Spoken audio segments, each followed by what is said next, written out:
welcome to another exciting episode of Best of 3 presented by The Daily Dot. As always, I'm your host, Efren Salinas, and with me is Michael Donka Schiller. Today, we have an exciting panel because we're adding some real, what would you call it, Donka? Meat and potatoes? Meat and potatoes. We have Steve Jurek, Ace King Offsuit, who writes for the Dot Esports. Hey, Steve, how you doing? What's up, guys? You ready to do this? We're ready, but you are not said meat and potatoes. We have John Velociraptor Guerrero from Event Hubs. John, you know, a little bit meaty, not as many potatoes. How you doing? Well, I don't even know what that means, but thank you. I'm all right. And joining us tonight, our guest, who we'll be interviewing later, is going to be with us through the whole panel, and that is Ari Floe Weintraub. Hey, man, how you doing? I'm definitely the meat, right? You're the meat and the potatoes with some gravy on top and everything All in of between. it. All the gravy. How you doing, Flo? Thank you for joining us. I am doing great. Thank you for having me. Absolutely. All right, guys. So usually if you've watched the show, we usually go through a couple of, current topics. And what is more relevant than week 1 of Street Fighter V is over. So we have a couple of things to talk about. First thing to talk about, the server issues. Guys, how do you feel about the way Street Fighter V played on? How were y'all's respective experiences online this week? Well, I'll start with you, Flo. Day 1 was terrible. It was the worst thing ever. I kept having a little bit of hope. I think I played one match. I was streaming the whole night. I played one match in 3 hours. One full match. It was terrible. The errors were crazy. I've been through a lot of releases, a lot of terrible releases. Diablo 3, Error 37, all that stuff. This was rough. This was rough. Wow, guys, do you have similar experiences, John and Steve? No, well, I've heard all of the negativity, and I'm never going to take away from all of that. I'm sure that people have had bad experiences, but for me personally, I've been pretty lucky. Every time I've gotten on, I haven't had much issue with getting a match fairly quickly, and the lag has never been very bad. I'm impressed with the lag on Street Fighter V thus far, so like I say, I must just be lucky, but it's been okay for me. I'm having trouble hearing you, John. 1 second. I could actually hear him on my mic, so I guess it's probably just you. My biggest issue, being mostly an offline player, hasn't been the online, but the fact that I've been booted out of survival mode. God knows how many times. On that, trying to get my goddamn Vega Color 8, what? Why is that a thing? I mean, I know why they do it. Obviously, it's so that you can't exploit offline and unlock a million LP and then buy the new characters for free. But at least have working servers then, Yeah. It becomes a problem. Okay, especially because Laura's reading my backdashes, and my jumps. Ugh. They read everything. It occurred to me that there's an element of, let's say you go and do some kind of martial arts, karate or whatever. You get your belts, but you have to progress and make it. You have to climb to the top of the mountain, Donka. It's intentionally difficult to get them. But the curveball and the BS is when you're on that final stage and the server crashes you out. And that's been frustrating for me. Yeah, I actually made it to level 29 on normal, and that's about as far as I've gotten. I mean, honestly, it wouldn't be a big deal to me if it was just for me unlocking the colors at home. One thing that I think is an issue, and it's not a major issue, but it's an issue, is that at tournaments, I don't see all these PS4s having the colors, Yeah. And it's kind kind of of release a code for organizers. Yeah, I hope they unlock do all that. colors. Because it'll be kind of boring seeing the same color Vega every tournament, same color Nash, whatever. Yeah, So you can't have Banana Ken using Red Ken, for example. Yeah, Right? Or why not release a tournament mode like you have for Skullgirls, where you don't unlock anything, but all the colors are unlocked. You wouldn't earn any fight money or anything like that, but just for the sake of running a tournament, why not do something like that? I think because Skullgirls is more it's made by Mike Z. He has the community 100% in mind, where Capcom is a lot bigger than Skullgirls. They have to cater to everyone. Tournaments is obviously their top priority because of how Street Fighter V is right now, but it can't be the only priority. Yeah, I see that. Yeah, there are definitely going to be people, possibly myself included, who shell out a couple bucks for those costumes. But I mean, I did it for Ultra. I did it in 4. I bought all the T-Hawk costumes and only those. And even worse, I heard you have to play through it, and this might just be hearsay, but I heard that you have to re-unlock the colors with each costume with each character. So you're beating survival mode 50 times. I think you do. I haven't tested it, but I do have the Chun-Li alt costume because I pre-ordered it online. And yeah, you don't have. It doesn't come with the 10 colors like when you get an extra costume in Ultra or in Street Fighter 4. But are you guys still with us? Yes. Yep. I want to remind everybody watching at home that this is a call-in show. You can call in and tell us how much fun you're having with server disconnects, and or just tell Flo how much of a fan you are of Flowchart, which we'll be talking with him about later. So again, we're talking Street Fighter V, Week 1. Call in if you have anything you want to say, and we'll hear you live on the air, guys. Another thing that's been happening with Street Fighter V, and we have video proof of it, and I'm sure everybody has their story, is rage quitters. What is up with people protecting their points? Is it that important that you would rage quit? I mean, what are we becoming, dude? There wasn't this many rage quitters back in the day. Flo, what do you think? So I haven't had terrible experience with this. I've had a few, obviously. And whenever it happens, like, obviously I've been streaming the whole time. So it's like, I asked the stream, I'm like, are points really that important? And apparently I'm completely disconnected from this because everyone's like, oh, well, you have a lot of points, so of course it doesn't matter to you. That's like Donald Trump saying giving $1 million loan is not a big deal. And I guess I don't understand the relation because obviously, there's points, but it shouldn't be that important. It's just points, but it's always going to be there. So. But like now that there's this like esports league, bronze, all that stuff, yeah, I do care ranks. a little bit more about the points. Flo? There's always been ranks, though. Like, there's always been ranks. It's just a little more League of Legends-y now. Like, all right, but I have a prediction to make. The rank system in Street Fighter V will potentially play into the CPT in one way or another. That's a I prediction. don't think so because you have people like Tool Assisted with 7,000 wins. And yeah. Okay, yeah, good you point. can't do that. You can't. Certainly not, especially with the fact that PC people can like set up bots to literally play the game for them. I mean, really but people have boosted all the time, but it makes sense why you wouldn't be able to I do really that. don't think in a game like this it's nearly as possible as it has been in others. At least with the infrastructure they have set up now, which is bare bones to say the least. Plus, I mean, you consider that so many top players don't really care about ranked as much as they do in other games. So why would they shut out some of the top players for a CPT event? Well, we've been hearing rumors, and this is seriously unconfirmed, but it makes sense, obviously, especially with the extreme focus on getting online right, that there will be an online CPT component in one way, shape, or another. How do you guys feel about that? I think that's pretty doable. I've played with John online. I played with plenty of other people online. It's very constructive, honestly, compared to Street Fighter 4, in my opinion. And especially if you're close to someone, the matches can feel, nearly flawless. There's always going to be the issue in any online tournament of, how do you deal with someone far away? But it sounds like it's going to be pretty regional. So if your internet's good enough, I think this is going to be very viable. I was talking with Forwood earlier because actually we have a nice monitor over here that you can't see. It's off camera that we're using to play Street Fighter 5 on. And I hit up Adil Sumro, Forwood, owner and creator of DisplayLag, if you're familiar with that, displaylag.com. And I was like, hey, I want to get this Asus monitor. Is it good? Anyway, we started talking, and he said that he was having matches with Tokido in Japan, and it was flawless. Yeah, it's definitely possible. If your internet's good enough and your ping's good enough at this point, anything can happen, Mm-hmm. So, Flo, you're going to be competing in all those online tournaments? I mean, it doesn't require me to travel, so maybe. Is that what the caveat is? Do I have to travel? I hate traveling. People were asking me what tournaments I'm going to, and I think we came up with community effort kitchen and defend the bathroom is the main tournaments I'm going to at the moment. So we'll see. That's hilarious.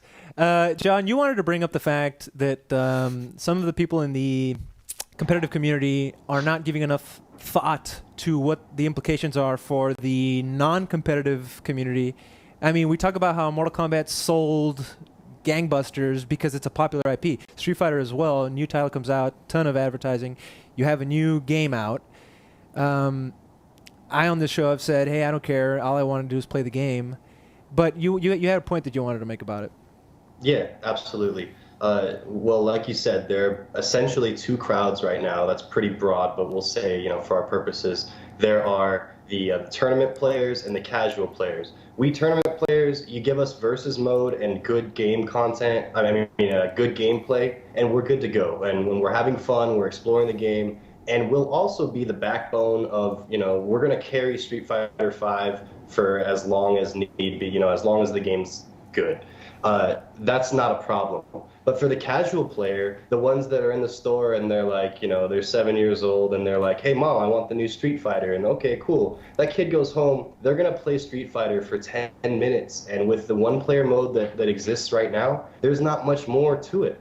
Like there's the very limited story mode, which offers no resistance as far as a difficulty, and then the very difficult survival mode, which is fun and to an extent, but that's really, in terms of fighting games, that's kind of like a one-off gimmick mode that you play when you just want to break from the main game. So, but outside of that, you don't have the 1 to 2 hour cinematic story mode, which will be perfect for the casual audience, but that doesn't come out until June.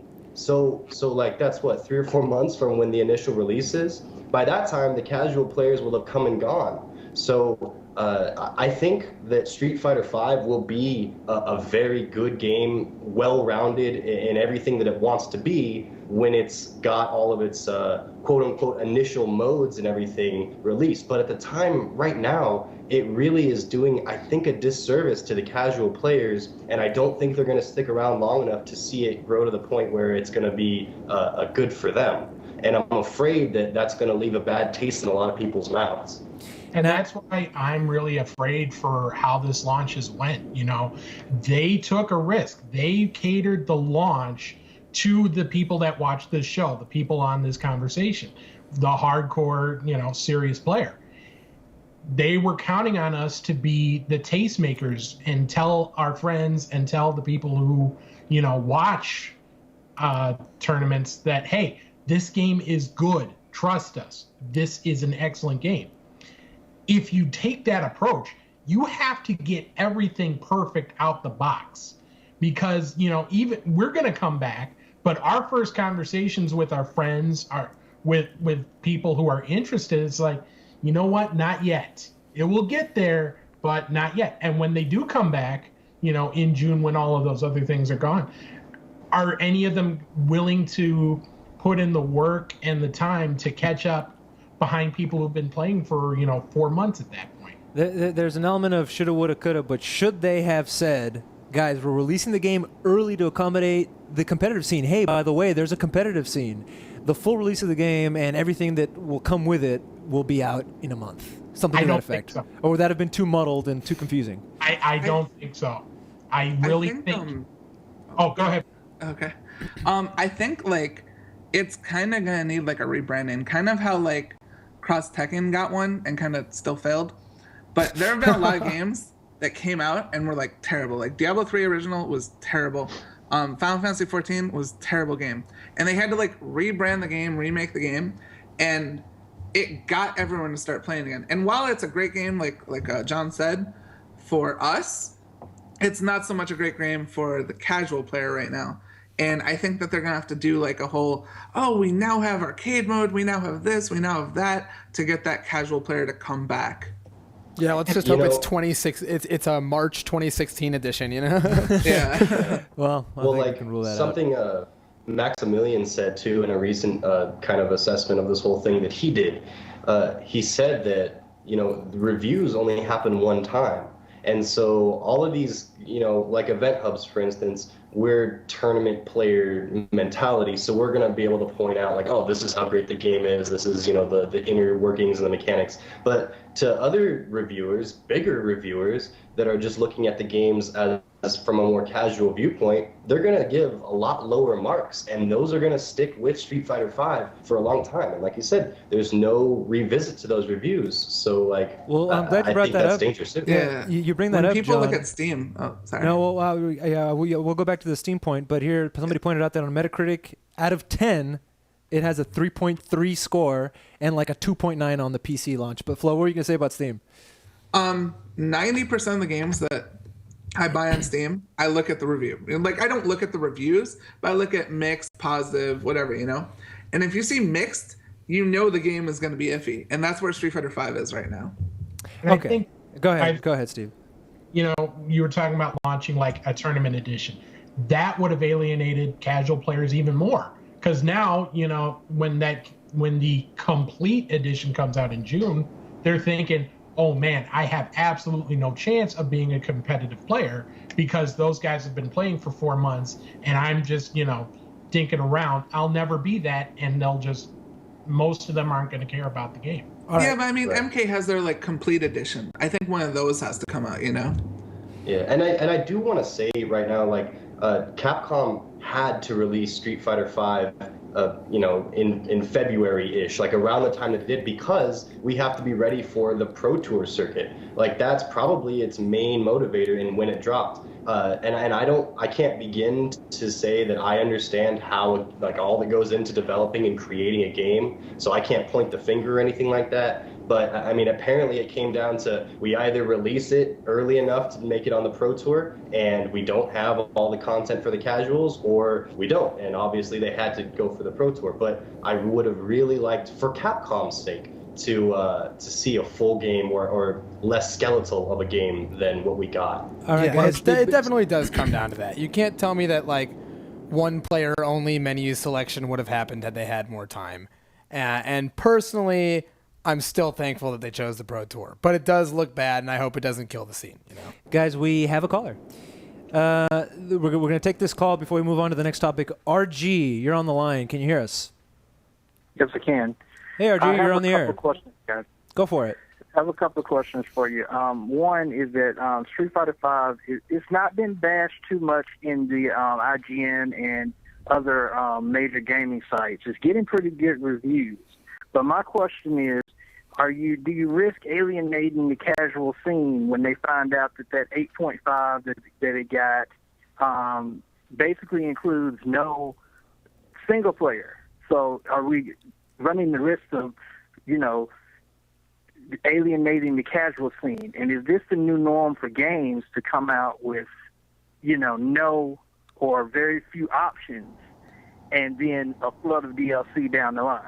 Is this like the new norm for it? Well, talk to my colleague Jared Wynn, who works at the Daily Dot. He bought it online, couldn't play it. He bought Mortal Kombat X online for the PC and couldn't play that. So it's definitely a trend, an unfortunate one. But what do you guys think? Is this the new norm? The question is, I guess, whether the disparity is a big deal.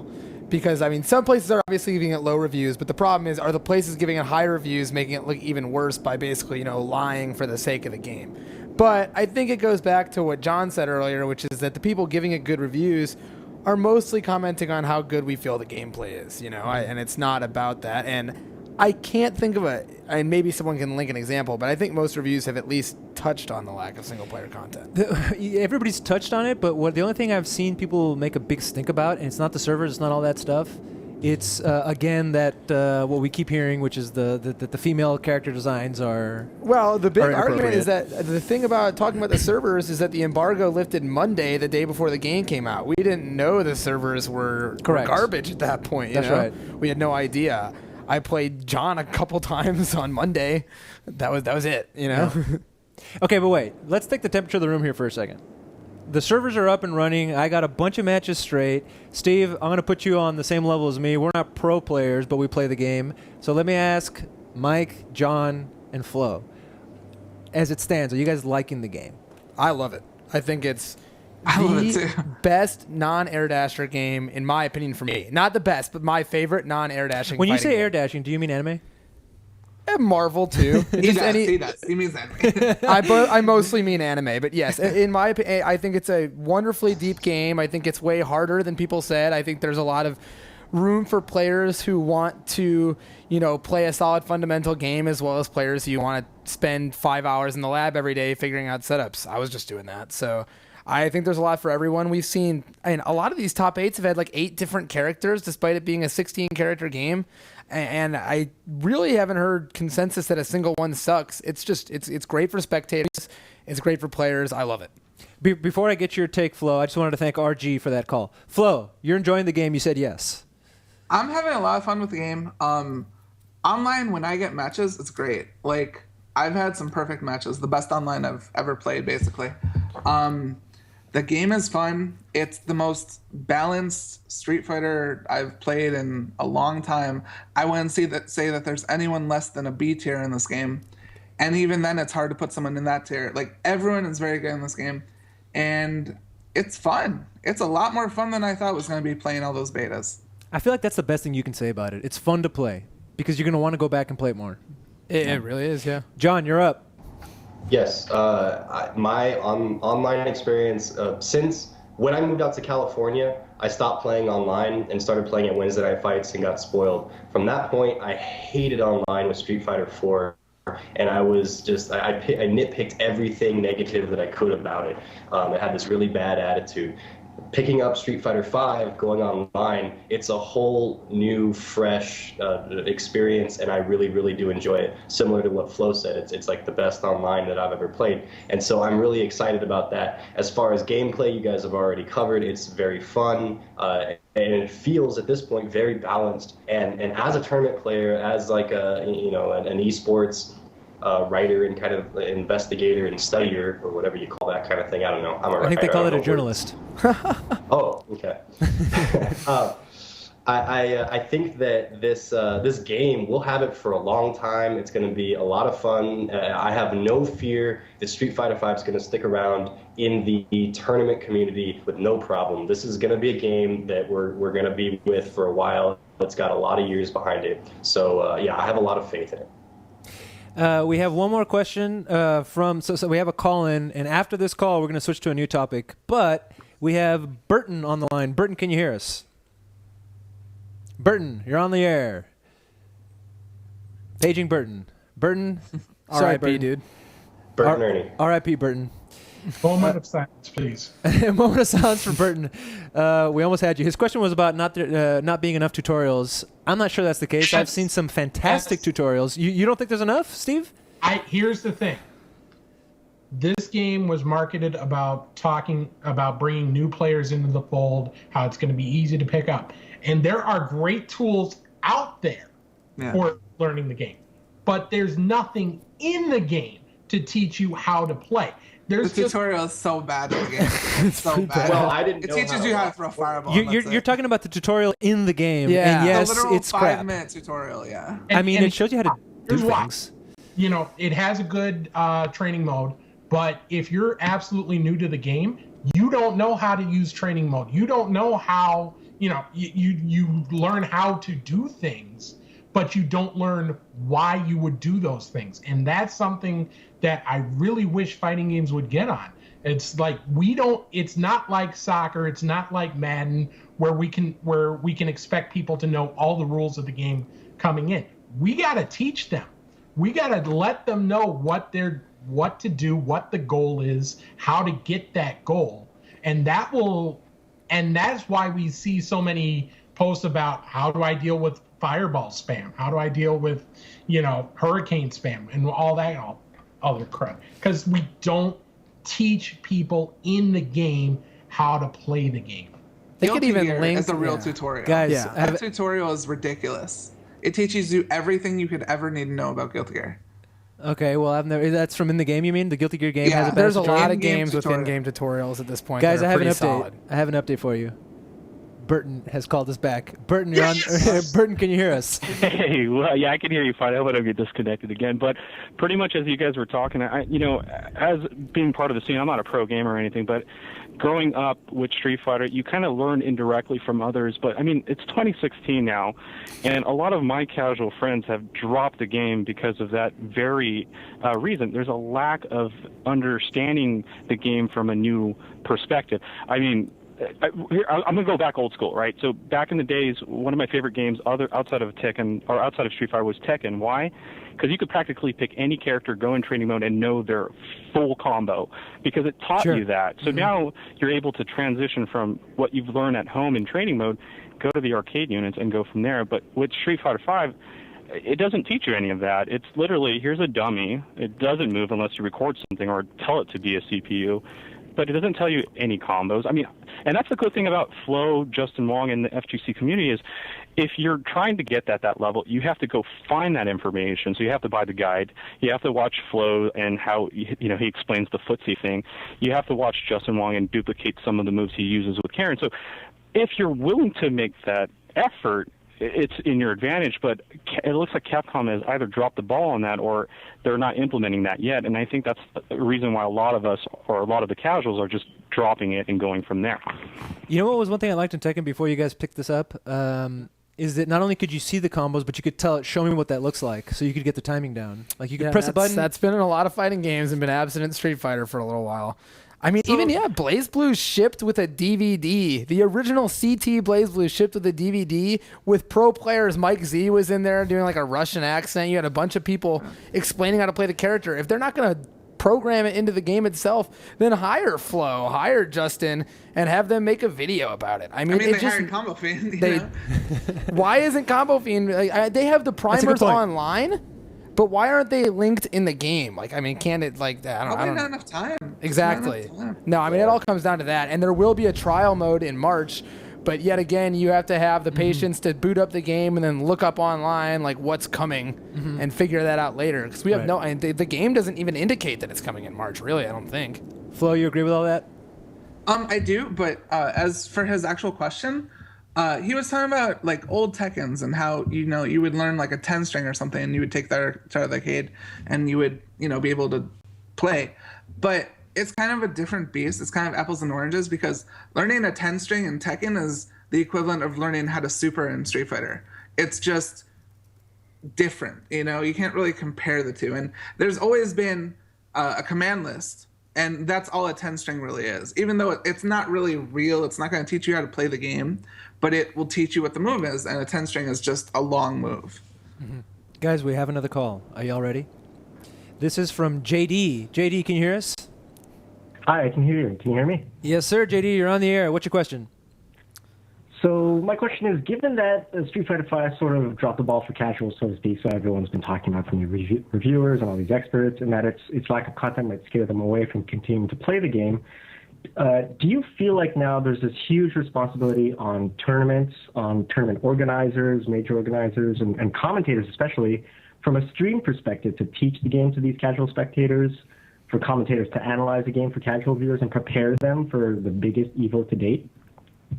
I definitely think so. And in my commentary so far, from what I've done at least, and what most of the top commentators have done, is you definitely every once in a while, like reel back and say, wow, I've said frame trap and fuzzy guard 20 times, and half the stream probably has no idea what that is. And you have to explain stuff like that, and you have to make it obvious. And there might even be an onus on tournaments in the future to go way deeper into that and have, pre-made videos and explanations beforehand so that people know what they're listening to whenever they turn in. And I don't know exactly the best way to do that, but I totally agree with you that that's going to be a big hurdle in the future for us to get over. One thing I know that Apex did in 2015 at least, I don't know if they did it in earlier years, is for Finals Day, they had a separate stream that was catered towards new viewers. So you'd have the typical commentary on your main stream, but they had a secondary stream where the focus was explaining some of the concepts, explaining some of the things, so that players new to the scene or trying to learn more things about the game can do that without hardcore fans complaining about, commentators talking about stuff they already know. Guys, we have another call. Y'all ready for it? Sure. I'll pull it up. Sith PL. Perfect Legend I would have already assumed was a Sith, but this is official. Sith PL, you're on the air. Can you hear us? Yeah, what's up? How's it going, man? What's your question? My question is, I'll say this and I'll go into a quick, topic about it, but it's how do you teach players how to lose? Now, I say this, right, I say this because the thing is, I dabbled in fighting games for an extremely long time. Like, my first fighting game that I got into was actually Teenage Mutant Ninja Turtles Tournament Fighters on Super Nintendo. Classic. I still play that. Yes. I love that game. So the deal is basically I'd never really picked up fighting games competitively until around Marvel 2. And even then, I played like the Iceman Charlie Doom, combo, and I hated myself. And then I picked up Street Fighter 4. My first character that I picked up in the arcade was Dan. I fell in love with him. I played him, and then I hated myself even more. But because I'm a masochist, I stuck with it, and I actually learned a ton from playing Dan in Street Fighter 4. So the deal is I've like pushed over that barrier with losing and getting over it, and and playing Street Fighter, and trying to love life and then simultaneously hating myself at the same time. So the deal is how do you teach players that even play like a top tier like Vanilla Sagat, that it's okay to lose, how to push past that, because as well as I do that new players can be the saltiest people like when it comes to losing. I know some people have been in the game for a long time. Yeah, I was going to say, I'm a sore loser. This probably isn't a good question for me. Years. You seriously still no, man. You gotta go. The answer is you gotta go talk to their mom, and you gotta make sure their mom teaches them the life lesson of how to lose. But in all honesty, have your mom talk to their mom. That's how you gotta do it. Yeah, that's how moms work. The network of moms. It's like you're never gonna get through if you just go straight. Yeah, you're right. But no, like video games, man, they bring out the worst in people, and fighting games probably are the worst of all. And I think it just comes down to a person's character and ability to hold their morality and stuff. Hold that shit. Just say it. Hold that shit. Yeah. So I mean, you would. I don't think it has to do directly with fighting games. I think it just has to do directly with someone's just personal personality. It's something bigger than just fighting. Totally. And you have to ask someone. I mean, do they really want to play the game seriously? Because if they're getting that salty and they want to keep getting better, then yeah, maybe they should work on it. But some people, that's just not their interest in the first place. And I don't think you can really force someone to be, your fighting game buddy if they don't want to. But yeah, I'm the worst person to ask about not getting salty. So. All right, Sith, thank you very much, Sith PL, for that call. We're going to change this topics. I said we're going to change it calls ago. Here we are. I don't know if you guys caught this, although I'm pretty sure you did, Flo, because I was following you on Twitter talking about it. Daigo has started streaming. That was a very exciting stream, very cool, but this is the point I want to make, and we're going to pull this up on the screen here in a second. Fubar Duck tweeted out, before Tokido translated to English, Fubar Duck, who speaks Japanese, tweeted out the announcement of all the new Street Fighter V mains for these Japanese players. And I'm going to run it down for you guys. Daigo is picked Ryu, Tokido has picked Dalsim, Nuki Chun-Li, Haitani Nakali, Sako Karin, Fudo Armika, and pronounce that name for me, would you, Donka? Kichidoji Ken. He has picked Ken. Let's talk about that, guys. Kuchi Kuchi Ku. Kuchi Kuchi Ku Ken. Let's get our opinions on this. Flo, we'll start with you. Daigo Ryu, not much of a surprise, but how do you feel about it? Obvious. Obviously, I was going to play Ryu. Do you want me to only talk about Daigo, or do you want me to talk about let's go. Yeah, let's talk about it. Open discussion here on the announced mains for these Japanese Street Fighter gods. So a lot of them are obvious and stuff, and usually, in my opinion, before I was saying a lot, that I think Chun-Li and Dalsim are top two. And when Tokido picked Dalsim, I said, okay, this cements it in stone now. Dalsim is number one because it's Tokido and he's playing Dalsim. And then I saw a different stream of Kindevu playing Chun-Li, and then that is the ultimate tier whore. So Chun-Li is back to number one. But besides that, all the mains are pretty obvious, I'd say, except Fudo playing Mika. Yeah, that's the only one that got me too. Kind of weird to me, yeah. Like Nuki-chan, obviously, Daigo Ryu, But for the most part, it makes sense. Well, let's talk a little bit about Fudo picking Armika. Why do you think, I mean, of course, everybody knows Fudo for his Fei Long in 4. Armika does not play like Fei Long. Well, I mean, not only do they not play alike, they have like such different fundamental play styles that they feel almost as different as they could be. Fei Long is based around having like the best mid-screen options, a solid DP anti-air, even has a command grab, so he has every tool he could possibly want, and Armika is pretty limited in tunnel vision in what she's supposed to do. I mean, So here's how I see it. I don't see it as Fudo wanting to play Fei Long. I see it as Fudo wanting to play Virtual Fighter again. Yeah. Throws and meaties. That's Virtual Fighter. Mm-hmm. Okay, well, there you go. Any other thoughts, John, Steve, on these characters? I mean, again, the Daigo picking Ryu, that's for the fans. It's got to be right. I think you're going to see more Nakalis from Japan in the future. Why do you say that? I just think it's Japan's character. Why do you say that? Wake up 3-frame jab into combo, wake up DP, command grab. I think the options are there. I think that's a character you're going to see more of as time goes on. I'm going to point something out real quick here. We're going to talk about Wednesday Night Fights later, but I was asking because Forwood was at Wednesday Night Fights and he fought against F-Champ, and he was also telling me that he had played online versus Tokido. So of course I asked him who's the better sim. The answer was Champ for now, he said.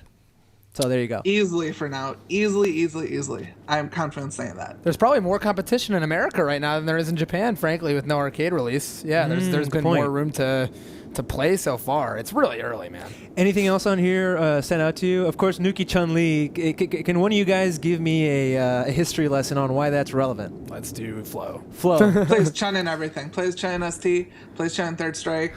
Amazing footsies. Chun is an amazing footsie character. It just makes sense.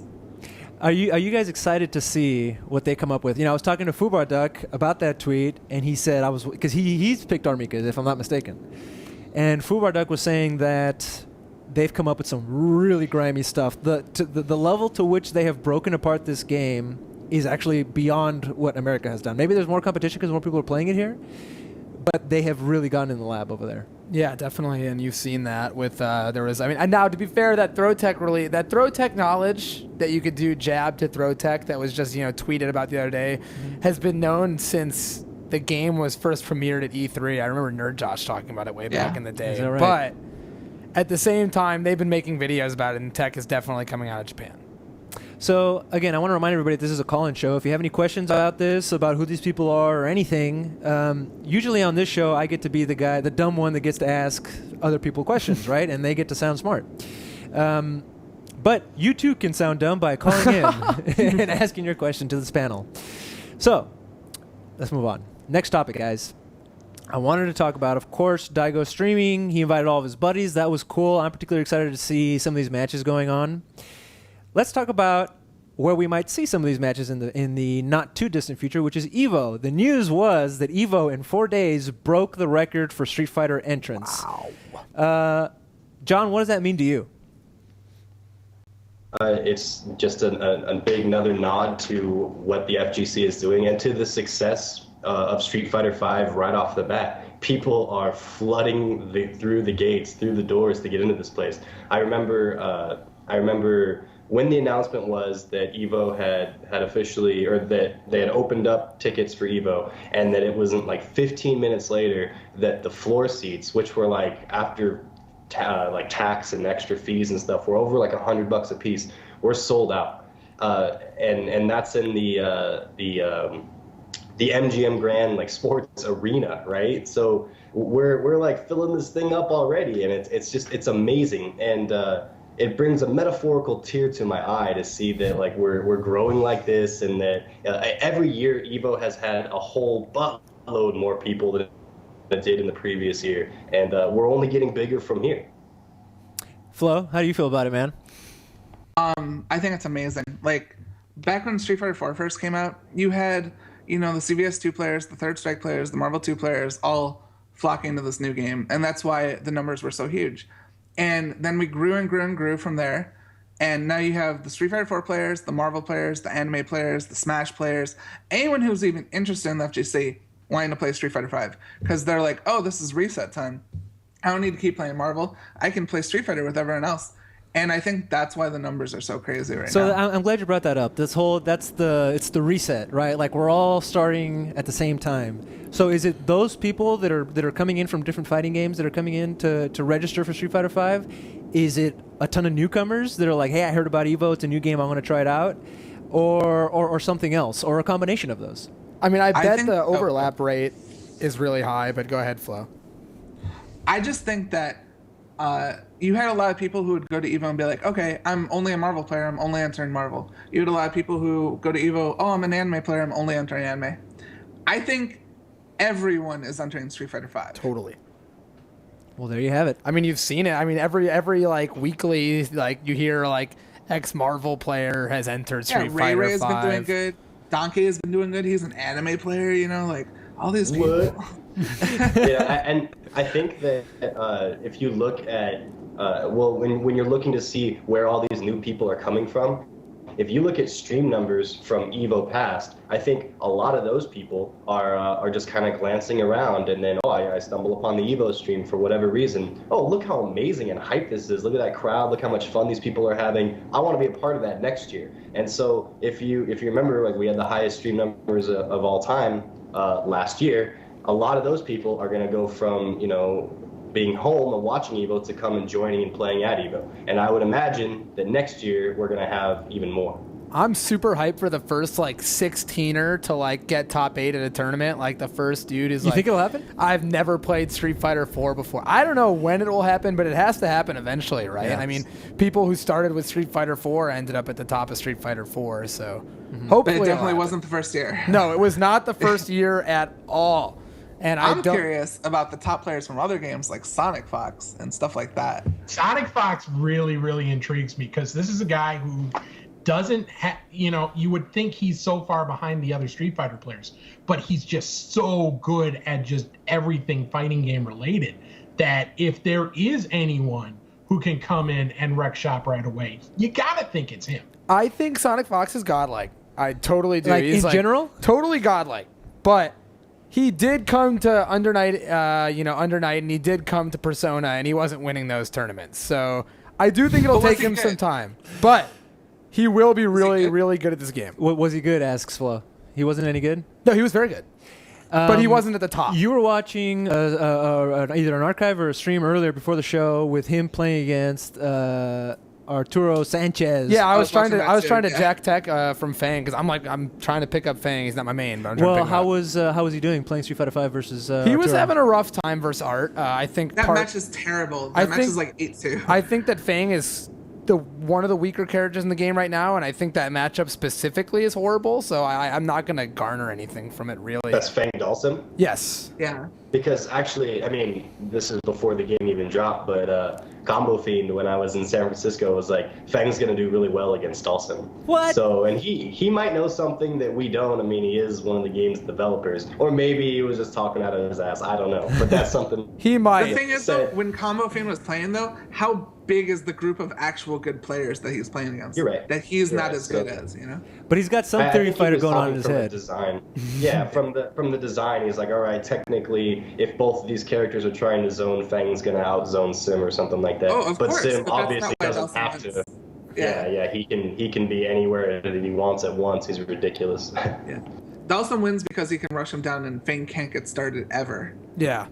It's what hard. could you do there? Could you lay down the poison carpet? The problem is the poison carpet's reaction punishable by teleporting. It's pretty hard. I mean, and Fang's Fang has some fundamental issues, I think, where they were missing on design a little bit. He's got a bunch of +1 moves, but he has no 3-frame normal, so people can just mash. I could write a book about problems with Fang, but I still think he's good. Just not. He doesn't that need good. a 3-frame normal. That would be too much, I think. I think it would be okay, or they could give him +2 on stand heavy kicks, something to where people can't mash every time, even after a plus move. I mean, he has What if +2 poison on was crouching worse? forward. He does have +2 on crouching forward, and that's why you see it as the only move people do in pressure. Well, stand short is also extremely good. I don't think people use that enough. Yeah, no, it is good. And stand short combos on counter hit into crouching medium punch, so it's a good move. Hey guys, He definitely has stuff. He does, and I've been playing him. let's talk about Wednesday night fights. If Hold you on, haven't, oh, I'm sorry, Steve, go right I ahead. just want to, before we get away from the Evo numbers thing, what I want to see is if any top players skip Evo, because if you look at the calendar for Capcom Pro Tour, there's actually an event in Brazil the same weekend. So if you're a guy like Keoma, Sana. So if you're a guy from South America like a Keoma or Breno Fighters or a Shushu, you think maybe I can avoid the bloodbath going on in Las Vegas, pick up some easy points down here in Brazil. That's crazy. I didn't know that. That's a weird decision for sure. Really? I feel like Yeah. that's pretty questionable. Is it the same weekend, Steve, or is it right before it? No, it's the same 3 days, Friday through Sunday. Dang. Well, I mean, That's crazy. that is interesting. Well, clearly they have they broke There's gonna be records on the highest tumbleweeds number. going through the stream, dude. Like, well, I don't understand how they came to that decision, but You gotta fit it in, I guess. Someone won't go to EVO. Someone will win that tournament, and it will be for someone sure. you've heard of. The smartest guy in the room is going to go The to Brazil. smartest guy in the room will go. But to what that. has happened? Yeah. I can't imagine most people doing it. You know, Yeah. like it's like EVO. Come on, man. Do you Well, want if it for the you- points? Go ahead. Think of this: if you make top 8 at Evo, that's incredible. But you would still earn fewer points if you got 5th at Evo than you would if you won Sana or any other ranking event. So if you're an infiltration, a Daigo, a guy who could possibly win, you're still probably going to Evo. Is it ranking or premier? It's a ranking event. Okay. That's not as big But a deal. if you're like that level below, you know, I wonder how many people are going to try and avoid that bloodbath. There's going to be a couple I think it'll be like a couple Japanese players like teetering at the bottom of the ranks, maybe like, I don't know, or someone from Brazil themselves who doesn't want to travel to EVO will win. Yeah, of course. I mean, EVO is EVO and it's awesome, but if it's right in your home. Oh, yeah. I mean, if you're like 20th place, you live in Brazil, like you're like Helma or something, yeah, you might do it. Wow. That's actually kind of... You're going to get blown up on Twitter, though. Tell me that whoever wins that event isn't going to get blown up on Twitter. Come to the You real will thing, be the dude. next Chushu. But are you doing it for the points? Are you doing it for the regional leaderboards? I mean, there's a whole lot of more considerations. I almost feel bad for Brazilian players that they put that event then right on EVO weekend. But it's going to be Kane Blue River, dude. He's going to win. Is Hulk in the game? Oh, good one. I hear he's never had to work for it. Second place, okay. Let's, guys, I want to talk about some of this American talent. We talked about the Japanese boys. Wednesday Night Fights. If you haven't caught that archive or if you missed it last week, it had some very exciting matches, some cool tech. You had Forward, Chris T, Ricky, you had F-Champ. Of course, Snake Eyes was there.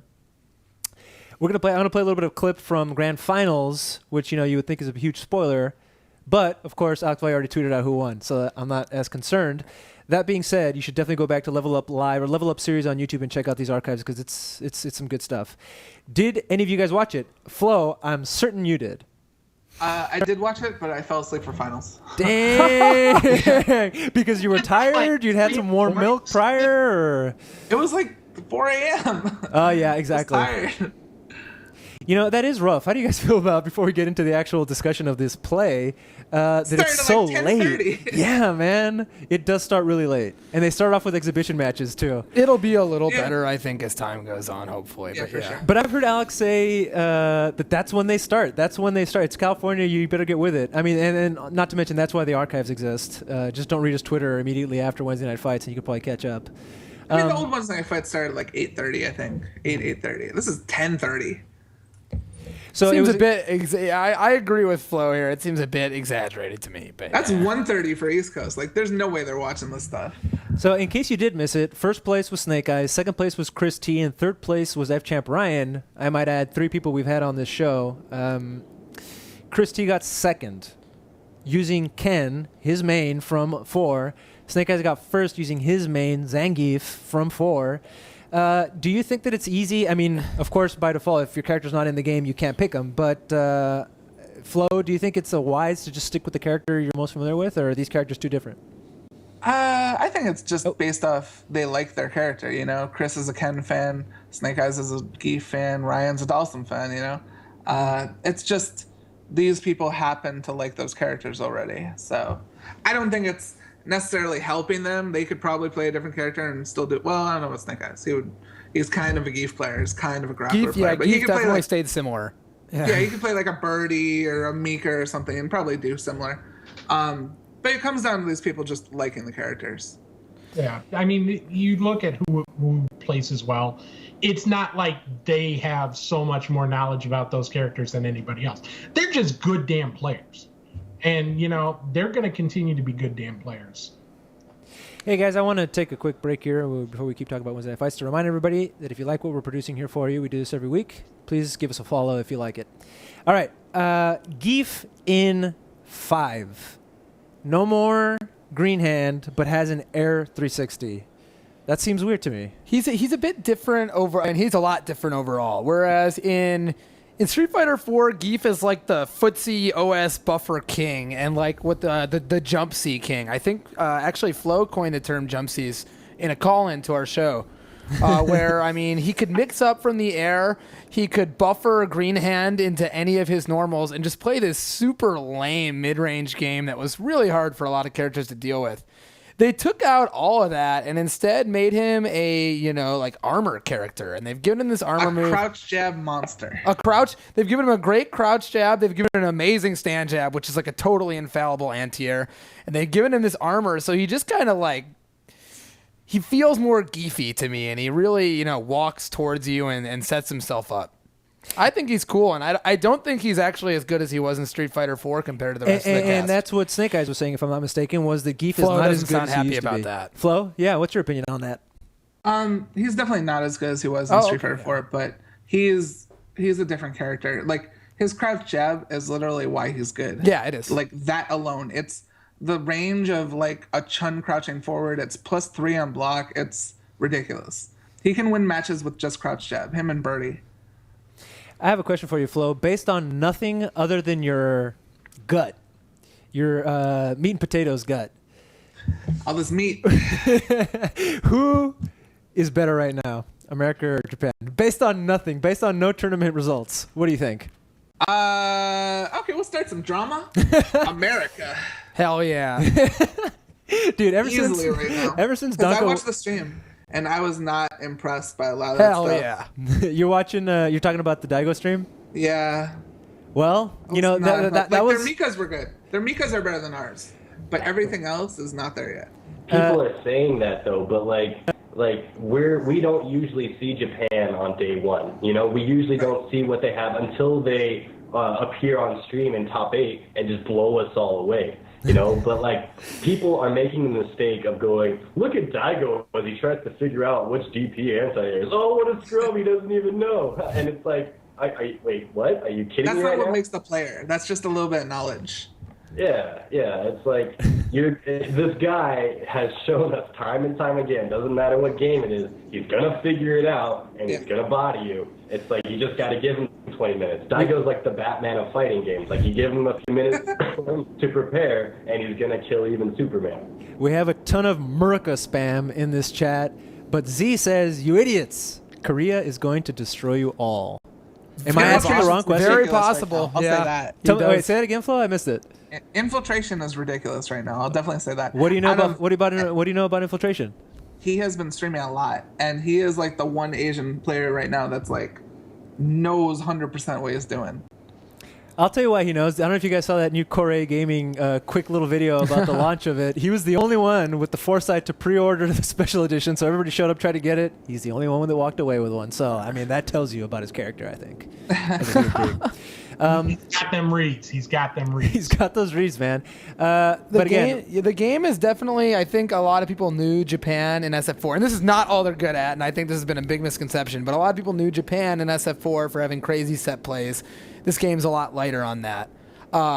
Notably, Snake Eyes won this tournament with a couple set plays. The biggest set play in the game, set play being, a Time out, Donka. Explain that to the chat monsters. A defined setup that your opponent doesn't get as much say in playing around, essentially. Something that you're going to do regardless of what they do.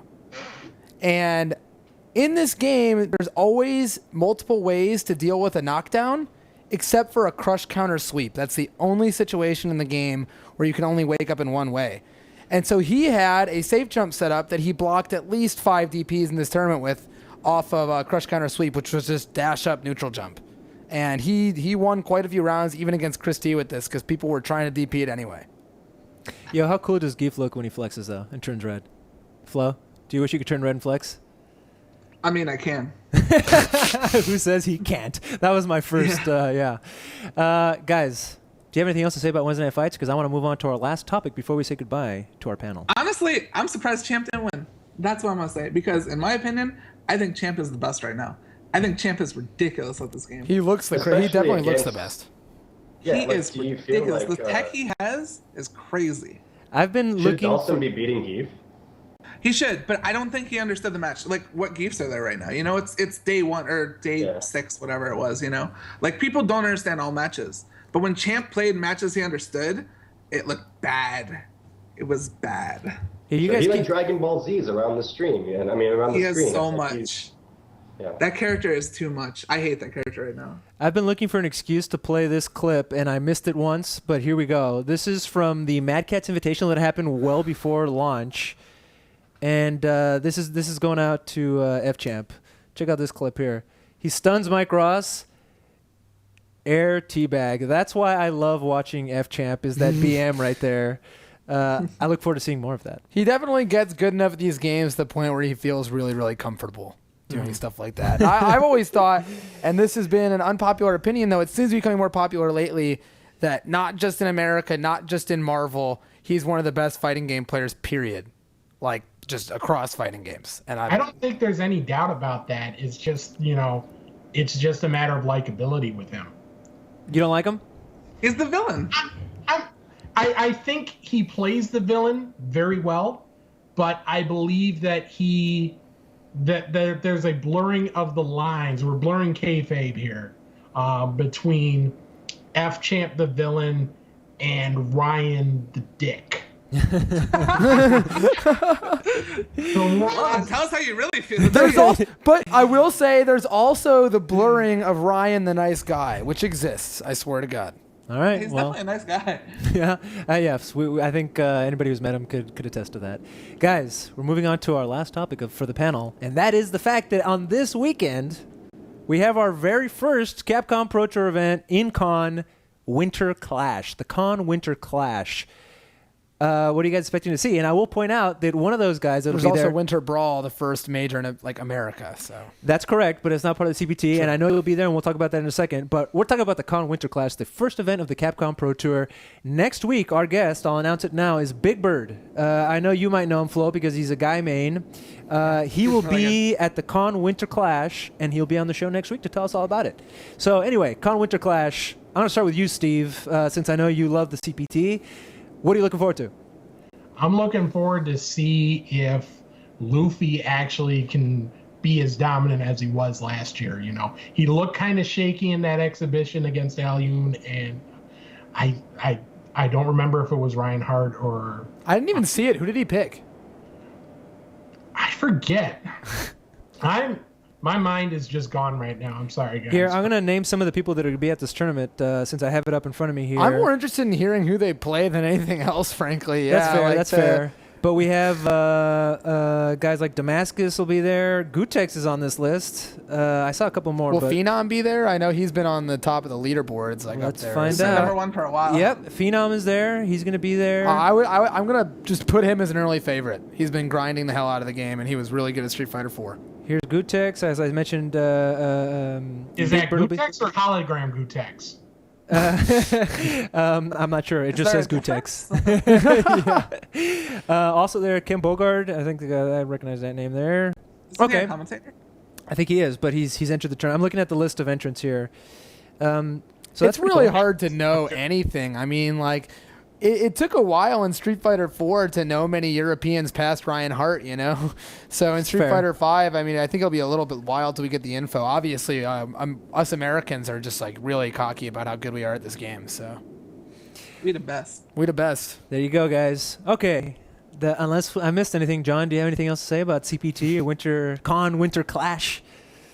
No, I mean, I am interested in seeing how the players that are already established as good in 4 do in 5, and I think really the expectation is that they're fighting game players before they're really good at one specific game. Like if they were a one-trick pony, we're gonna find that out right now. Unless and it's Marvel, right? Right. But that will be fun in and of itself to find out, Luffy was only good with backdashes. I don't think that's the case, but this is an example. So I'm kind of looking out for that kind of a thing. But really, I think the Reinhardts and the Phenoms and people like that, they're going to do just fine. And I expect them to probably be at the top of the list when the tournament results come in.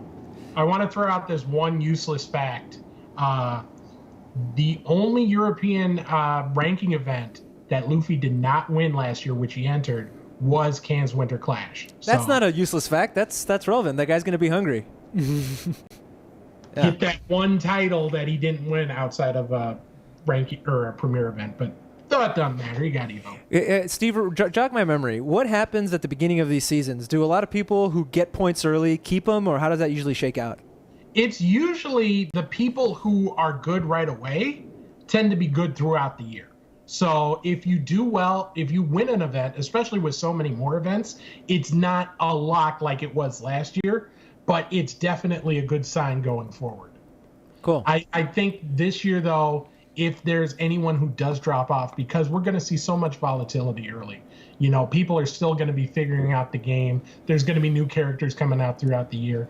I think there is a chance that someone gets an early win and just falls, maybe not off the map, but falls out of contention for a spot. Well, there you have it. I'm excited to see it as a spectator, as a stream monster. I'm really looking forward to the Con Winter Clash.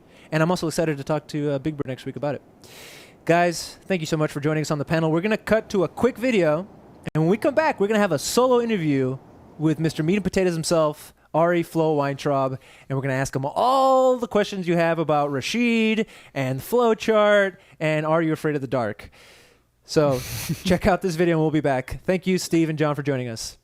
Donka told me he is the best Street Fighter V player on the planet right now. I did not say that at all. Oh my God. But he would say something like that. I do think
And again, here's my You know what? here's my I'm the best Street Fighter All right, player, but I beat just Fubar say it. Just say it. twice. Whatever So you clearly think. I'm Whatever you number think. one. And we're back. I hope you enjoyed that video. Before I let Homeboy talk about it, because he came up with all that tech, I wanted to point out, people are asking in the chat what song that is. That is a remix or a redo of the Vega theme produced by the One-Ups and Mariachi Entertainment System. They collaborated to do that, and the link is in the chat. Donka, tell me a little bit about that tech before we get into a solo flow interview.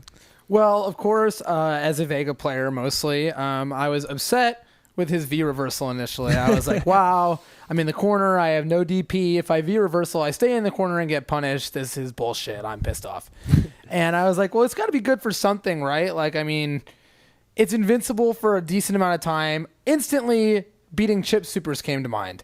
And it does work against every super. The only reason it doesn't work against Fang, actually, is because his initial hit of his super happens before the flash. Okay. And so you can't react. All of those, when I'm doing the V reversal, is after the super flash. So it's super reactable. If they do low forward into super, I can say, oh my God, I'm about to get chipped to death, and just start mashing forward in the punches to get out of it. At which point I realized, there's some long EX moves in this game. And of course, I tried to pick ones that are reactable. If you react to these EX moves that are safe on block, like Chun-Li's EX legs, you can get out of them and punish them. And it's fairly useful. I've gotten some mileage out of it in matches this far. Doesn't remove the fact that he has problems in the corner, but at the same time, it's useful tech, and he only has a 2-bar V gauge, so he gains it fast, The comment that I keep seeing from people who have watched this video is, I thought his V reversal sucked. That's what I thought. So to me, that says it doesn't suck, you're using it wrong, right? Right, and I mean, it's a different tool than other people's, and that's kind of how everything is. Mm-hmm. Okay. We promised the stream that we were going to have a solo Floe interview. And that's about to happen. Flo, are you still with us? I am. Hey, Flo. Now you look extra sharp because we dropped Steve and John. Flo, thank you so much for joining us on the show. Of course. Thank you for having me. There's a couple of things I want to talk to you about, but I want to start off with this. Why hasn't Mike Ross made you his permanent co-host on that show? Okay, we're starting off real. I don't know. You guys, Mike. Get Mike on the show. I don't know. That's on Mike. One of the funniest things was the launch event, or it was a pre-launch event where the Capcom Pro talk with you and Combo Fiend. That was kind of hilarious. Who came up with that is the question. It was just like a joint. Uh-oh, what is that? It was Mike. Okay. Sorry. All right, guys. So, Flo. First, I want to remind everybody you can call in if you have any questions for Flo. But let's start off right here because this is the question we've been getting in the chat from the very beginning, and that is, can we hear about Floshido? Oh my God. Starting off like this. Okay. What do you want to know? So you've been streaming a lot, and not just Street Fighter V. I've caught your streams on multiple games, but certainly you've been putting your time in Street Fighter V. How do you think your streams have been going? What kind of response have you been getting? What kind of questions you're getting? Take the temperature of your stream. What do you think is going on right now with Street Fighter V, your stream, and in the community? And the Rashid theme. And we'll get into the Rashid theme. They've been going extremely well, actually. We topped out at about 4,200, I think, the other day. So we've been getting very good numbers. And even though there's so many people on the channel now, I'm still very much trying to answer every question I can, even though the number one question is Mika good? Literally every single person, every 5 minutes at least, is Mika good? Is Mika good? And I keep saying that every character in this game is extremely good. But it's been fun. It's been a lot of fun teaching everyone. I'm trying to not make it just hey, watch this, $8.95, give me some money. Just more so, hey, you guys got questions, let me try and help you. And it's been going well, I think. By the way, stream, if you guys like this, hey, subscribe, give us some money. Flo, I want to ask you specifically about Rashid. I want to ask you something about, by the way, about Rashid. Let's talk about Rashid. What do you think about that character? And if you want to start off by talking about his theme song or his stage music, feel free. I am a fan of the music. Basically, I think the character is the forte of the game. And I was extremely not a fan of the character. I'm I'm never playing this character. I'm never going to try him. I don't want to go to train mode. I don't want to learn anything about him. I will learn every other character in the game except Rashid. But then everyone's oh, please try Rashid. Learn some Rashid. I'm fine. I'll go to train mode for 5 minutes, learn Rashid. Then we'll play online a little bit. So I went train mode, learned 3 things, got a match instantly, and it was against Alex Valle, also playing Rashid. So we had a Rashid mirror match, and I won with 5-minute Rashid. And then I'm okay, it's just a fluke. It's Rashid. He's nutty. I don't want to play this character, whatever. Go to back train mode. 30 seconds later, get another match. It's against Lamer Boy, who's also playing Rashid. I win that match. And people are oh my God, play Rashid, play Rashid. And I'm no, it's just one match. It doesn't matter. Oh, here comes a new challenger. It's Arturo. Okay, the streak is dead. We're done now. It's over. And then I beat Arturo with Rashid. 5-minute Rashid beats Arturo. And people are oh my God, Floe, Rashid main, blah, blah, blah. But the thing is I have so little respect for this character because it's so nutty and so anti my style that I don't want to play him. I'm not gonna play him. He's You not a have main. to play him. I can't play him. I'm not going to play him. My Rashid is not good. My Rashid is not good. I'm saying that right here, right now. My Rashid is not good. So then There how way bad better are Alex Valle, Lamer Boy, and Arturo? Just because I knew the right spots to neutral jump, the right spots to throw. That's all it was. So no, it's You not. sound really worried about playing Rashid. Like you're gonna keep I'm winning. extremely You're gonna win worried. every match you ever play with him, and it's gonna ruin your life. That's basically it. I pretty much- somehow doubt that that'll be the outcome. So aside from Rashid, although it sounds like you're doing well with him, who are you liking in the game? If I'm not mistaken, you used to play the Twins and Guy in 4. Yeah, for the most part. My mains, I would say right now, are Vega and Karen.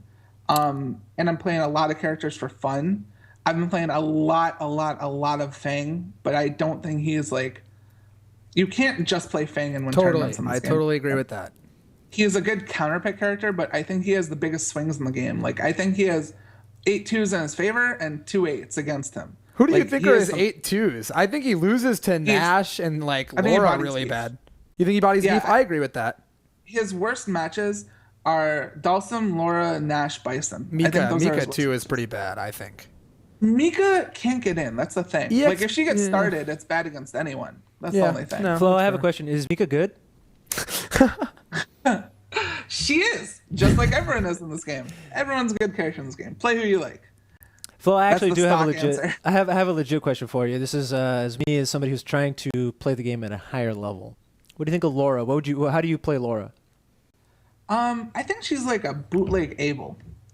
If you like how Abel played, play Laura. Make sure your offense is good because she is a all or nothing character. And everyone's good in this game. Everyone's good. Play who you like. Notably to me, Laura's like the lab heaviest character. A lot of her moves end in hit grabs, and there's a special property in this game where if a move ends in an animation, a grab, a hit grab, anything like that, you can only tech neutrally, meaning you can't back tech, meaning that you wake up at a specific timing. So it's a little easier to come up with setups that are in her favor, like such as a move that'll combo into a move it normally wouldn't. So Well, the other thing is 2 huge lab monsters are playing the character. Jibbo is playing the character, and V Ryu, who is like the ultimate lab monster from Europe, is playing the character. And they've already released like some ridiculous tech with her. that Viryu video, if you're playing Laura, check it out. Like I'm Yeah, plugging it's this really for good. you. Look up Viryu Laura tutorial. He's everything I just talked about. The meaties on the neutral wake ups. He's got him. So I mean, I know. So Flo, I know you watch a ton of streams because I've seen you tweeting about them, right? And oftentimes Yeah. it makes me go and click on that stream. So shout outs to the community effort you're doing there. Tutorials. You brought it up. It was a topic earlier. We showed one of Donka's just a second ago. Who are you watching? You mentioned Viryu. Who are you guys watching? Who has good tech out there? And do you even watch that? I watch it when it seems like it's from someone who's going to have something interesting. If Alioun puts something out there, I'm going to watch it because it's going to be crazy. Like, that is like the ultimate lab monster. If Viryu puts something out there, another person. Like, I very much watch the stuff depending on who puts it out there. There's a lot of stuff that people put out there that's kind of you know? But some of it turns out to be good. And usually if it's good, I'll see it more than once, and that's when I'll click it. There you go. I think that's a pretty good philosophy to go by. Stuff gets passed around. And if Alioun is posting something, if I'm not mistaken, he came up with, or he discovered the proximity option selects in 4, didn't he? If He you didn't, discovers I think everything. he discovers everything. I mean, I Like, know I'm pretty sure he found the unblockables in vanilla. I'm pretty sure. if he didn't find him, he certainly is the one who kind of pushed it to the next level and found all those setups. But yeah, he really does data mine. Because I mean, the And- Karin thing is data mining to find out that she can juggle the second jab. So you know? stupid. Why is that a thing? Why is That's- chain jab a different thing than jab? That's not just a thing for her either, you know. Like Rashid's down light kick is 2 frames if you chain into it, and Nikali's down jab is an extra plus frame if you chain into it. Really weird. Flo, the reason why I'm bringing up all these tutorials and videos and stuff is because you yourself have started coming out with flowchart. Again, I don't think I made it past the intro because I was laughing too hard. The most recent one with the Are You Afraid of the Dark? If you haven't seen this, it's been posted on Event Hubs. It's also on the YouTube channel. What is your YouTube channel, by the way, Flo? It's just Floe, the same as my Twitter. Well, there you go. It's right there on the screen, guys. What's the kind of stuff that you're breaking down, and who is your target audience in the Flowchart video series? So it's kind of a mixture. It's kind of a mixture of beginner player who doesn't know what they're doing, and more so like mid-level players that have hit like kind of a plateau and hear these words thrown on like footsies and risk to reward and don't actually understand what they mean. Because a lot of people, the reason I started doing this is a lot of people started coming to my channel and started talking about things incorrectly. They would talk about footsies and be like, oh, that's when you jump a lot, right? Or something like that, you know? And it's like, oh, our footsie is only with your feet? Like, it's just, I think, something that needs to be out there. And a big inspiration of this is I still think to this day the best tutorials ever of like, I will still tell new players to go read this stuff, is Domination 101 by Seth Killian. I think those articles are like the best thing that you can read if you're a new player. So I thought it needed like a more updated version, and that's what I'm trying to do with this. And I'm having a lot of fun making these intros. It definitely looks like you are, man. What has been the response to those videos? It's been very good. Some people are like, oh, not teaching, blah, blah, blah. But that's like the 2%. A lot of people are sending me positive, like, oh, I use this in my game and it helped me so much, and I never understood what this meant, but the way you explained it helped so much. And it's really good to see things like that. I'm glad that I can help the community. You know, everyone gets better, we all get better. That's how it works. That sounds about right. I have a question, which is, I guess, on a slightly different topic, which is that, I mean, we have a somewhat similar upbringing, being from the North Shore of Chicago. What got you into fighting games in the first place? I don't know if everyone's heard this story, and like, I know you were the boy prodigy of Marvel 2, so I'm interested in hearing it. Yeah.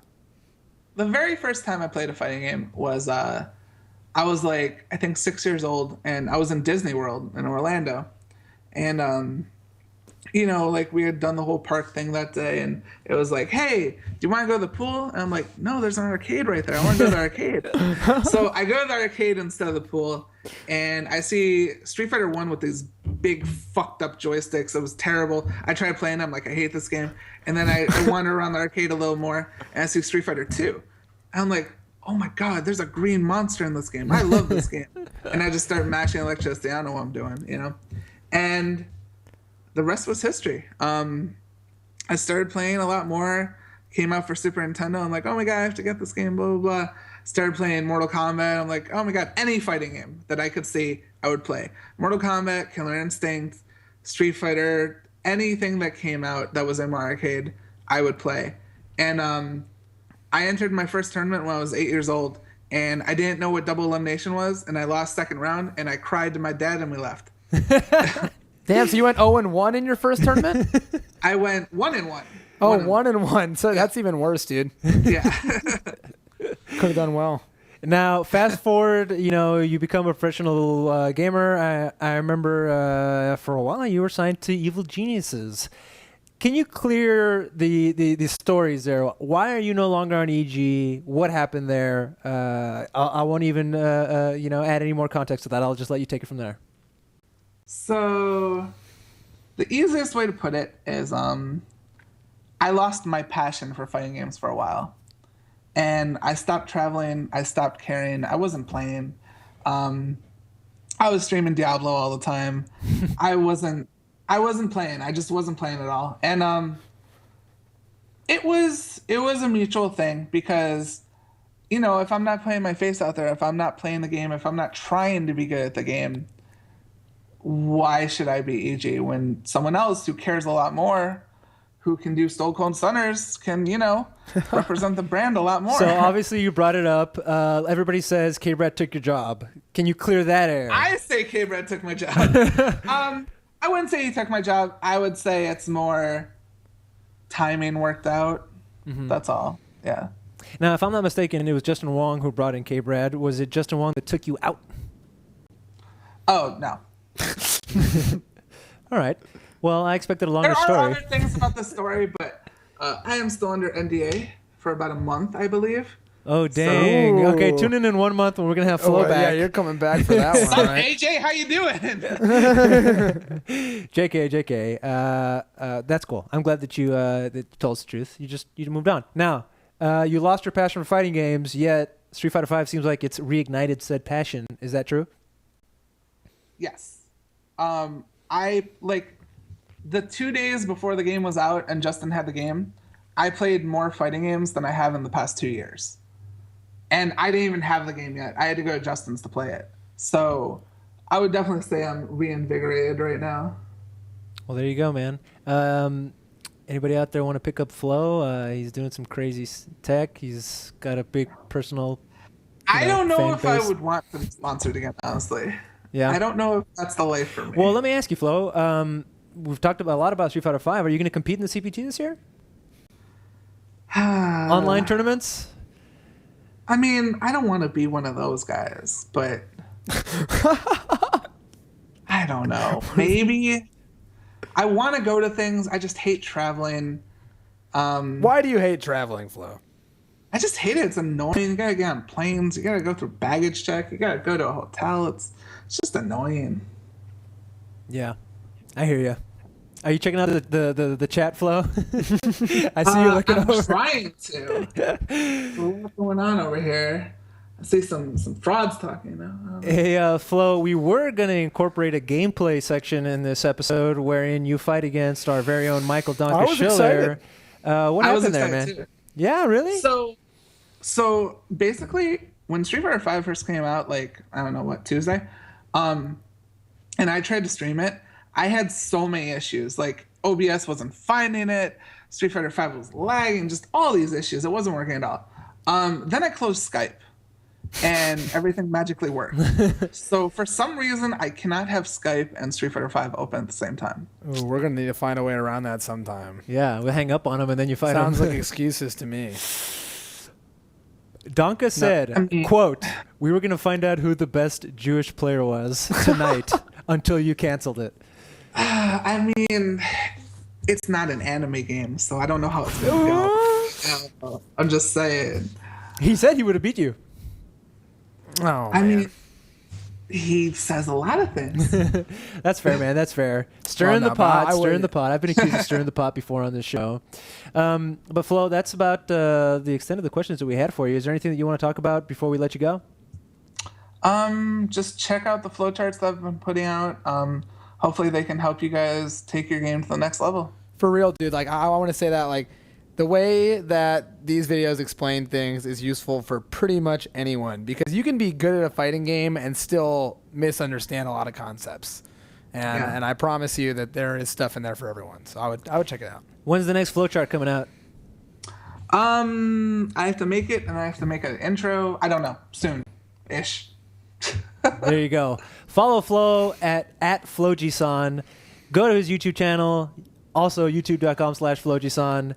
And, of course, you can follow him on Twitter, which I already mentioned. So, Donka, are you going to show us anything tech, or should we save that for the I mean, do people tutorial want video? gameplay? I just found like one setup before the show started. I was just mashing while we were waiting here. Hit me with a 1, chat, while we say goodbye to Flo. If you want to see Donka's tech that he discovered on the fly before the show. Hit me with a 2 if you want us to just cancel the show. We can just end cancel the it. show right now. Flo, again. 1. So we got a 1 from Flo. But, Flo, we wanted to thank you, unless you want to stick around and see and critique Donka's Vega tech that he's about to show us. I mean, I don't watch anime players. But he's not playing anime. He's playing Street Fighter That's true. V. That's true. No, he's godlike. I'm just messing with you, Donkey. You were godlike, and you had the Iron Man stuff. I know. We have a mix of 1s and 2s. Ooh, a lot of there's 1s, a- though. There's a lot of 1s. Okay. All right. Well, I'll show 1 or 2 quick things, just really quick. You're using Vega, of course. You've decided he's your So main? I think Vega is my main currently. I think more than showing the tech, one thing is that some people don't really understand the concept of how you find new tech. And there's a couple ways to do that. You can sit there and count frames by seeing how long a knockdown is and what you want to melee them with and what your active frames are. Or, because I didn't have it, you can just try stuff. So I decided that I knew that Vega's quarter circle back medium punch, and I knew this because I saw someone do it, can potentially meaty someone, as in hit them on their wake up frames while also dodging a dragon punch. And so Okay. I wanted to see how I could set that up consistently. And going off what I said earlier, I said that crush counter sweep is always the same length of knockdown. Vega's is a little iffier because it can hit late, but it's still the same concept. So what I found out is that if I backdash and then slide again, so after crush countering them, no, I didn't do it right. Backdash, slide again, bad. This will meaty them. And if I do it when he has the DP on, it will actually very consistently beat it out. Let's see it. Nice. And so what that's good for is the medium punch claw can be comboed into super for his actual like a max damage combo. That's like one of the highest damage combos he can do. And it'll be, you know, relatively even and very safe on block.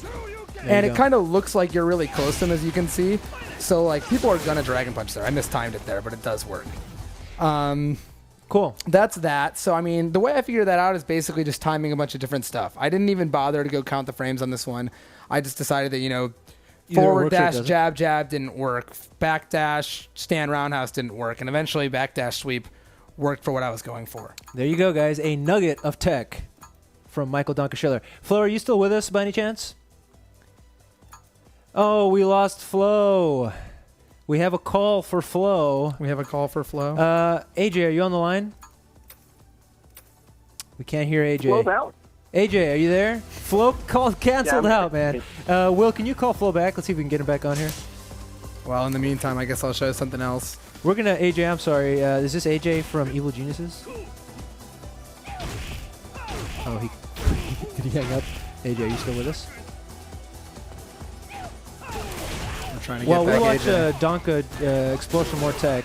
We're gonna try to get Flo back on the line because AJ, I think, has something to say to him, or to me. Hopefully not, though.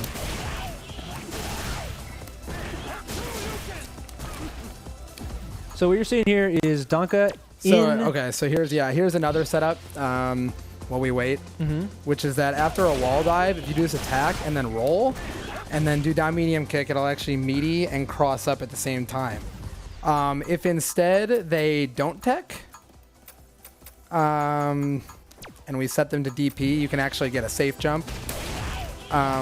If you do down medium kick, you're forced to neutral jump, and geez, it's so hard to show this sometimes. Do we have everybody on the line? Flo, are you with us? Hello. It does work. Hi, Flo. here. Flo, we have a call for you from AJ. I'll let you guys take it. AJ, what's your question? I'm here. Can you guys hear me? Yes, we can. Okay, perfect. So, let's not wait for that 1 month NDA just to clear the air here. Okay. Because I can do that. Flo, if you don't mind, I'm going to tell the whole story. Okay. Okay, so back when, around the time that Floe was let go from EG, Floe and I had a talk, and the gist of the talk was basically, hey, how do you feel about your state of competition, if you will, right now? And the mutual understanding was that Floe was getting burnt out. He didn't really feel like he had the competitive fire anymore. So we both just kind of had a mutual understanding that it was probably the time to kind of move on. And I mean, I know you guys were looking for like some drama or whatever. No, I asked for the but- truth, not for blowups. Can I tell part of the story now? Yeah. So, you know, that definitely was the end part. But so there's no NDA anymore, I can say whatever I want, right?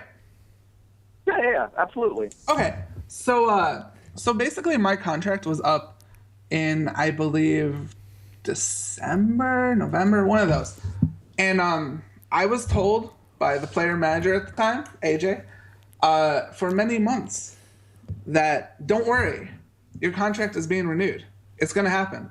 Our guys are lagging. Don't worry, it's going to happen. It's going to happen. And I keep asking, so what's going on? You know, because at this time, I am a little burned out. I'm not going to as much. It's in question if I will still be EG, obviously. But I am assured, month after month, week after week, that don't worry, the contract is coming. The contract is coming. Our guys are lagging. Then one day out of nowhere, I get a Skype call or I get a message from AJ saying, we need to talk. This conversation, I already knew obviously what this conversation was going to go to. I was just surprised that I got blindsided like that. That's all. AJ, Well, response to that? it wasn't even to my defense here. It wasn't so much that I swept the contract from under your feet or anything like that. The contract was there. I wanted to discuss with you if you wanted to continue with it. That was not the discussion that we had. AJ? Yeah, I'm here. Who's right here? Well, then there definitely was a loss in translation there then. So are you But saying the mutual technically I'm still understanding EG? No, but I think that there definitely was a little bit of miscommunication there. I mean, So- I don't know how there was miscommunication from Floe, we need to talk. Floe, we're letting you go. When I had heard for months and months and months, the contract is coming, the contract is coming. And I think this call could be, hey, the contract's here. But it was not. AJ, would you take Flow back? Oh, wow. Would I take Floe back? Oh, Absolutely. wow. I didn't hear your answer, AJ. I said absolutely. Flo, would you go back? It was never a matter of me not wanting Floe on the team. Hey, Flo, you just give me the cue, and we can cut the show if this is getting too. I mean, awkward or I'll talk uncomfortable. about whatever. I said anything goes, anything goes. Well, I mean, where else do you take this conversation? It sounds like both of you guys have two different versions of the story. Are you guys friends with each other still? I mean, is it water Yes. under the bridge? We are still I friends. mean, I'd like to think so. We're still friends. But I'm not going to lie. It hurt. It hurt a little bit hearing month after month that something was coming and it never came. I'm sorry that it turned out that way, and I'm sorry from the bottom of my heart, honestly, that I know it wasn't easy for you. I'm not saying it was easy for you in any sense because I know. Right. I know. I'm just saying the constant it's coming and then that happened did blindside me a little bit. that's fair. Flo, do you accept his apology? I do. Bygones be bygones. The They've FGC been still bygones. exists. The bygones have been bygones. Yeah, there's no beef.